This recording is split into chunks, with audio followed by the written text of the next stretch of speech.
السلام عليكم ورحمة الله وبركاته. أهلا بحبايبنا. ازيكم عاملين ايه؟ كالعادة احنا مشاويرنا كلها بنعملها الساعة 7 الصبح، دلوقتي الساعة 7 و10. ما عندناش احنا يوم مرحمين، والنهار النهارده ما شاء الله بادئ من اوله حر جدا. رايحين فين؟ عشان ناويين نروح.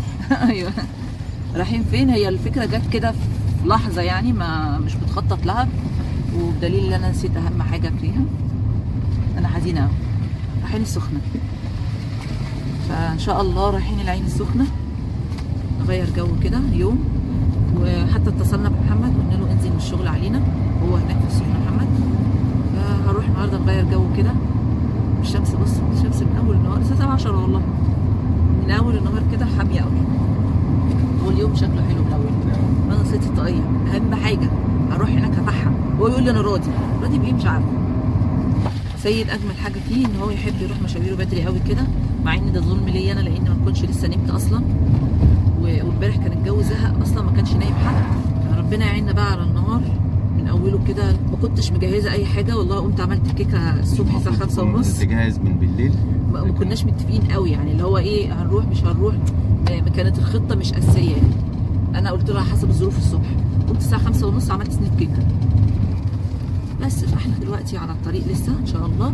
اما نروح هناك خالص بقى هوريكم. انا رحت كذا مره المكان اللي انا رايحاه ده، وفي ناس كتير قوي سالتني على البحر صخري مش صخري. هوريكم بقى المكان بالتفاصيل، الاسئله اللي جت لي بقى ان شاء الله، بس نوصل بالسلامه يعني. يعني انت رايحه مخصوص عشان توري الناس؟ والله يعني اول مره نعمل فيديو. نسيت العوامه والعوامه صح. انا رايحه اعمل ايه مش فاهمه. نسيت كل حاجه. الحمد لله جبت اللبس اللي هنزل بيه. كويس انتوا ما نسيتوش. لا حاجه، انا والله صعبان عليا قوي ان انا جبتش الطاقيه. كانت بتبقى كبيره كده الداري حتى شويه. هتفحم النهارده والجو فحمه النهارده من اوله. تيجي نرجع. ومن الناس اللي قلنا له استنانا هناك. ده محمد لو عرف ان احنا نرجع هيزعل قوي. يلا ربنا معانا بقى، نشوفكم هناك بقى ان شاء الله.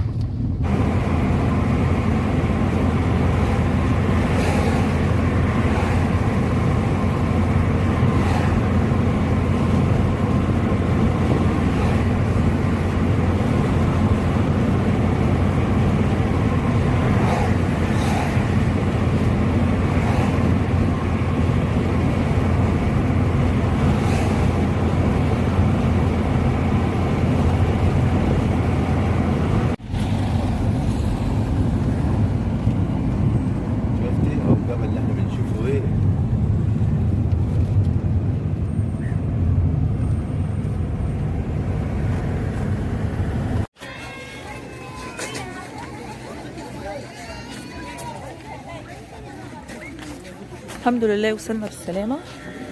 أنا هصور لكم البحر قبل أي حاجة، قبل ما أنزل أنا كمان، عشان الناس اللي سألتني هل الشاطئ صخري، هل الشاطئ فيه مد وجزر. النهاردة فيه جزر، تعالوا شوفوا كده مع بعض. النهاردة فيه جزر. أنا أول مرة أشوف في السخنة جزر بصراحة. دايما الجزر بيقابلنا في راس سدر زي ما انتوا شايفين كده. الحته اللي قدام بس هي اللي صخريه، لكن لما بتخشوا بعد كده ما بيبقاش فيه الصخور اللي انتوا شايفينها قدامكم دي. الحته دي بس فقط لا غير. كل المكان ده بس اللي بيبقى صخري، وبعد كده بتبقى رمله عادي يعني. النهارده اول مره صح يا سيد؟ اول مره يبقى فيه جزر صح؟ عشان احنا بقى نلاقي ميه نخش جوه خالص يعني، ممكن لغايه اليخت اللي جوه ده. مش عارفه باين ليك ولا ايه. عند بتاع العلامه الحمراء برضو، ما هو الناس واقفين اهي مش عشان بس خلي بالك شويه كده تلاقي في حلو. هو ده له علاقه بالحر؟ لا، احنا يوم ما كنا في كورنيش بالليل كان عشان القمر كان فيه خسوف، كان فيه جزر. اول ما القمر اتعدل واخد بالك المد جه. بصوا النهارده اليختات كتير قوي قوي. ما دول بيتقدروا. ما انا عارف. اليوم ب 2500 في نص الاسبوع، ب4.5 بره يعني مثلا ايه الخميس والجمعه والسبت ب4500. طبعا احنا ملناش دعوه بالكلام ده. فزي ما انتم شايفين اوريكم. الناس سالتني اكتر سؤال يجي لي ان الشاطئ صخري ولا لا. هي الحته اللي قدام فقط لا غير، وبعد كده رملي. بيبقى جميل من جوه. بس بالنسبه للمد والجزر اول مره في حياتي اشوفه في السخنه. طول عمري بشوف راس صدر فقط لا غير، عشان بس الناس ايه سالت على السؤال ده كتير قوي. تعالوا بقى ايه، احنا لسه محمد اخويا ما جاش، ده الشاطئ من بره. محمد اخويا لسه ما جاش، فاحنا مستنيينه شويه. احنا بقى حاجزين ترابيزات هنا في قلب المظله اللي هناك دي، هنقعد بقى نستنى محمد وبعدين نفطر بالكيكه اللي عاملاها الساعه 5:30 الصبح. وبعد كده نبقى ننزل ان شاء الله براحتنا. احنا لسه ما غيرناش كمان اهو، لسه بلبسنا. اكتر حاجه بتضايقني بقى الرمله اللي هنا سخنه بطريقه صعبه، حد بيكلبش لك رجلك. صعبه مش زي راس صدر. برضو راس صدر بتبقى حنينه شويه. لا انا حني يا راس صدر. لا يا راجل اهو اسخن من دي. الله اعلم. فاحنا هنخش بقى نقعد عشان هنا مشغلين قران، لسه بقى ما اشتغلش الدي جي عشان حقوق طبق والنشر. هنا بقى قلنا هنفطر قبل ما ننزل، ودي صينيه الكيكه اللي انا كنت عاملاها قبل ما امشي الصبح. وكان الشباب ساعتها لسه بيتفقوا، محمد كمان كان لسه جاي لنا وغير هدومه بس وجه قعد، وكان الشباب بيتفقوا بقى هننزل الاول ولا نفطر الاول. فهنا بقول لهم انا هاكل الاول وبعد كده ابقى انزل. وده كمان كان رأي محمد، لان ما ينفعش ننزل الميه من غير فطار. اول حاجه هندوخ طبعا ومش هنستحمل. هنا احنا كنا نزلنا بقى بعد ما اكلنا الكيكه كلنا مع بعض، ونزلنا الميه شويه، قعدنا مثلا بتاع ساعه. احنا مطولناش لان كان الجو حر جدا وما استحملناش، وطلعنا على طول على الغدا. طبعا هصور لكم الغدا مباشره بعد الكيكه. كان الغدا بتاعنا عباره عن فراخ وكفته وكمان محشي، كنت عاملاه قبلها بيوم، فقلت الساده نفسي اكل محشي على البحر. وكنا جايبين معاه ترشي وجرجير، هيبان لكم دلوقتي. هنا محمد بياكل، ملوش دعوه بالتصوير. انا برضه صورته وهو بياكل. فكان بيعمل احنا كنا لسه جايبين العيش كمان طازه الصبح، فقعد بقى يعمل سندوتشات. فقلت له استنى ده في جرجير كمان.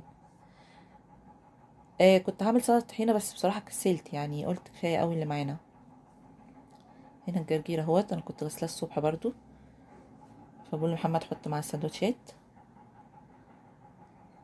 هو كان اليوم بصراحه يعني كان حر قوي، فكان مخلينا ان احنا عايزين نمشي باي طريقه. وكان عندي برضو عنب وترمس خدناهم معانا، غير طبعا الساقع. كل ده كنت حاطاه مع التلج، كنت جايبه ازايز تلج وحاطه معاه، ففضلت ساقعه. هنا محمد كان عمال يهزر معايا وانا عماله احاول اجيبه وهو بيعمل العلامه دي، فكنا بنهزر مع بعض. والسيد قاعد يشرب الساقع بتاعه. فيعني خلصنا كل الكلام ده، احنا كنا ماشيين بدري يعني ما عدناش اكتر من كده. بس صورت لكم البحر. كان الساعه 12 يعني كان خلاص فاضل حاجات بسيطه والظهر يأذن. احنا ما بين بقى الفطار وما بين الغدا كل دوت يعني بيبقى فيه وقت. انا بس صورت لكم كله ورا بعضه، لان كده كده انا هسجل بصوتي عشان حقوق الطبع والنشر. فقلت اصور لكم انا كل حاجه ورا بعضها. بس القعدات اللي احنا كنا قاعدينها ما كانش ينفع نصورها ونسجلها لكم.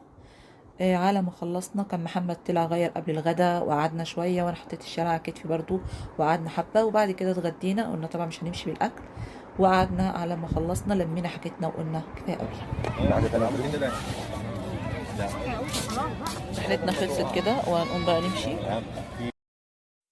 هنا كان الشباب بيلموا الحاجه اللي هتترمي عشان ما ناخدهاش معانا. راح محمد رماها في الباسكت اللي ورا ده. احلى حاجه ان بيبقوا حاطين في كل مكان باسكت كده عشان ما تقعدش تلفي بالحاجات اللي انت عايزه ترميها في البحر. وتنضفي المكان اللي انت قاعده فيه، طبعا مش هتمشي تسيبيه كده، الناس اللي عاملين هم اللي يجوا يشيلوه. بنخلص ونرمي الحاجات بتاعتنا. وهنا بيعبي سيد الازاز الفاضيه، كنت انا عبيت لهم بقى كل الاطباق وكل الحاجات. قلت لهم انتوا بقى يا دوبك تشيلوا ونمشي، وانا والله شايله معاهم برضه. المهم احنا هنا خلاص خلصنا ومشينا.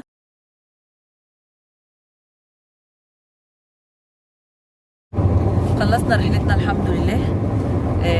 استوينا لان الجو النهارده حر جدا، وانا رايحه لسه الطريق كنت بقول لكم الجو سخن. دلوقتي الساعه 1:30 يعني متحمصين كده، بعيد على وشي كمان.